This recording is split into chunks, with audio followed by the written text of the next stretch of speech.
आप सबों को जय मसीह की मेरे प्रिय भाई बहनों। आशा करता हूं कि आप सभी लोग अच्छे होंगे और बलपूर्वक होंगे। आइए हम प्रभु का दास आप सबों को इस बीच में फिर से एक नया सुसमाचार नया वचन के साथ फिर से उपस्थिति होया हूँ।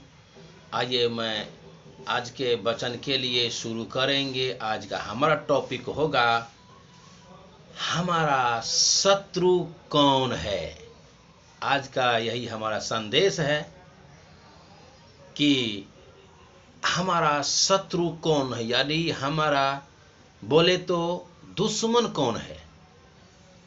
हमारा शत्रु कौन है, हमारा दुश्मन कौन है, हम आज उसी टॉपिक पे बात करेंगे।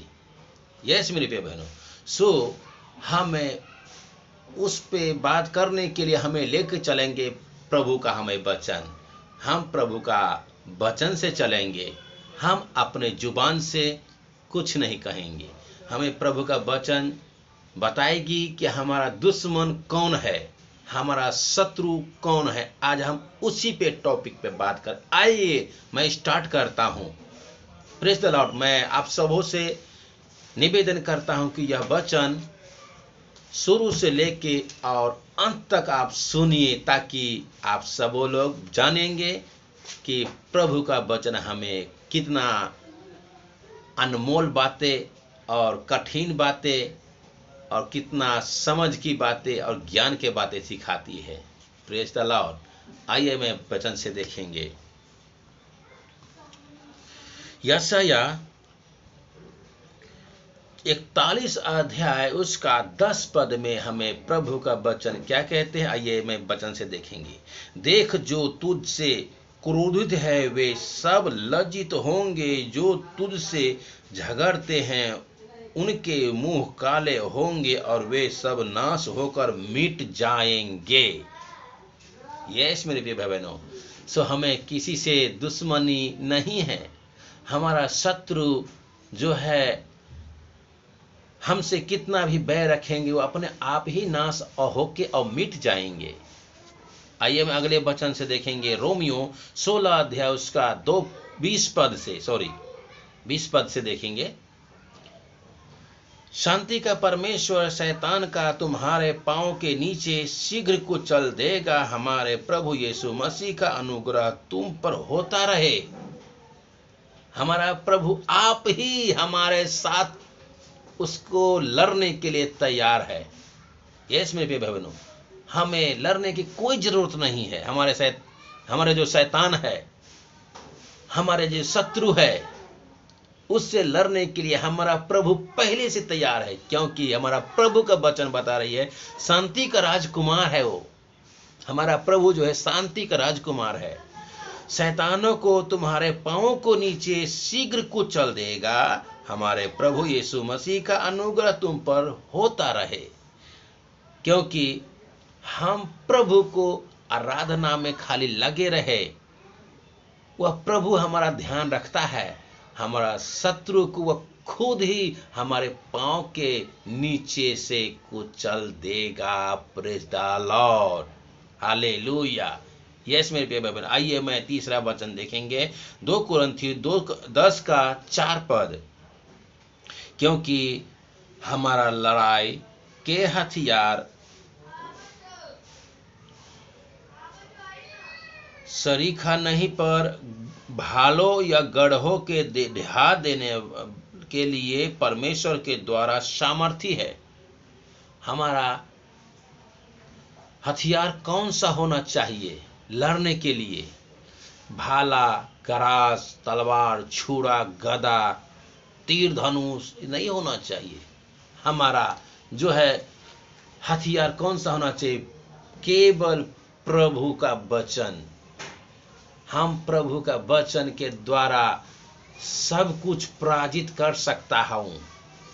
यस मेरे प्रिय बहनों, क्योंकि प्रभु का वचन ही लिखा है कि प्रभु का वचन 2 धारी तलवार के जैसा चोखा है। वह गुर्दे गुर्दे को छेद के आर पार करती है। यस मेरे प्रिय बहनों, सो इसलिए हमें प्रभु के ऊपर विश्वास और प्रभु के ऊपर छोड़ देना चाहिए। हमें प्रभु में निरंतर आराधना में लगे रहना चाहिए और प्रभु में निरंतर रहना चाहिए। हमें प्रभु के पास निरंतर रहने से हमें शांति और आनंद मिलती है। ये मेरे प्रिय भाई बहनों, आइए मैं चौथे वचन से देखेंगे। भजन संहिता 25 अध्याय उसका 2 पद। हे मेरे परमेश्वर, मैंने तुझी पर भरोसा रखा है, मुझे लज्जित होने न दे। मेरे शत्रु मुझ पर जय जयकार करने न पाए, वरना जितने मेरी बाट जोहते हैं उनमें से कोई लज्जित न होगा। यस मेरे भाई बहनों, हमारा प्रभु का वचन बता रही है, जो भजन संहिता सुलेमान ने लिखा है, वह अपने वचन के द्वारा परमेश्वर बता रही है, हे मेरे परमेश्वर, मैंने तुझ पर भरोसा रखा है, मुझे लज्जित न होने दे। मेरे शत्रु मुझ पर जय जयकार करने ना पाएंगे, वरन जितने मेरी बाट जोहते हैं उनमें से कोई लज्जित ना होगा। जो परमेश्वर को बाट जोहने वाला कभी भी लज्जित नहीं होता।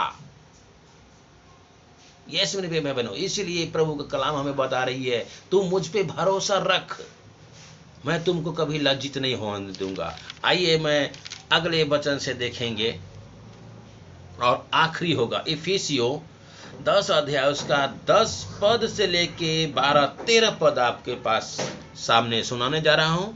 इसलिए प्रभु में और उसकी शांति के प्रभाव में प्रबल बनो, परमेश्वर के सारे हथियार बांध लो कि तुम शैतान की युक्तियों को सामने खड़े रह सको, क्योंकि हमारा यह मल्ल युद्ध लहू और मांस के से नहीं, परंतु प्रधानों से और अधिकारियों से और इस संसार के अंधकार के शासकों से और उस दृष्टता की आत्मिक सेनाओं से हैं जो आकाश में है। इसलिए परमेश्वर के सारे हथियार बांध लो कि तुम बुरे दिनों में सामना कर सको और सब कुछ पूरा करके स्थिर रह सको। Praise the Lord.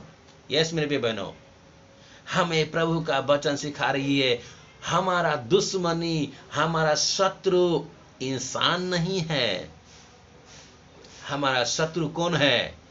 क्योंकि आपको बताया वचन से, क्योंकि हमारा यह मल्ल युद्ध लहू और मांस से नहीं। लहू कौन है? हम लोग के अंदर लहू और मांस पाया जाता है। इंसान से कोई शत्रुता नहीं बता रहे हैं हमारे प्रभु।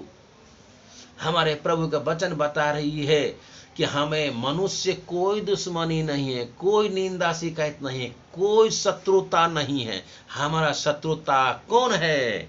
आइए मैं प्रभु के वचन से देखेंगे। प्रधानों से और अधिकारियों से और इस संसार के अंधकार के शासकों से और उस दृष्टता की आत्मिक सेनाओं से हैं जो आकाश में है। वह शैतान से हमें मल्ल युद्ध है, वह शैतान से हमें जो है दुश्मनी है। हमें इंसानों से शत्रुता नहीं है, इंसानों से दुश्मनी नहीं है। हमें वह मल्ल युद्ध जो है शैतान से हमें दुश्मनी है। यस मेरे प्रिय बहनों, इस वचन को यहीं पे मैं समाप्त करता हूं। इस वचन के द्वारा आप अगर कुछ नए सीखे होंगे, प्रभु आप सब को जीवन में बहुत दया से आशीष देने पाए। फिर मिलेंगे हम एक नया सुसमाचार और नया वचन के साथ। तब तक के लिए हम आज्ञा दीजिए। मैं विनती और निवेदन करता हूं आप सबों से, अपना ख्याल रखिए, अपनों को भी ख्याल रखिए। God bless you all.